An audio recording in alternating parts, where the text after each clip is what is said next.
Dengan pengawalan ekstra ketat dari polisi, reka ulang pembunuhan yang terjadi di salah satu kantor milik Provinsi Sumsel digelar. Pengawalan ketat dilakukan untuk menghindari amarah dari keluarga korban.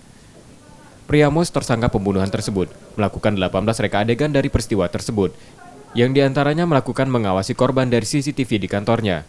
Setelah mengetahui posisi korban, tersangka mendatanginya dengan membawa senjata tajam yang langsung ditikamkan pada korban hingga tewas. Setelah melakukan pembunuhan tersebut, tersangka kemudian menyerahkan diri ke Mapolsek Ilir Timur 1 Palembang. Ya, jadi rekonstruksi hari ini menunjukkan bahwa memang pembunuhan itu berencana.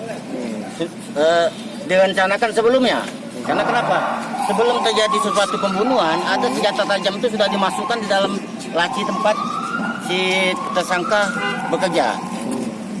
Nah, jadi unsurnya sangat terpenuhi 340-nya karena sudah direncanakan sebelumnya pembunuhan tersebut.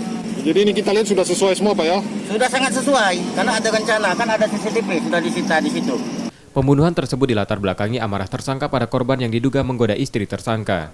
Yudi Kiswanto, Kompas TV, Palembang.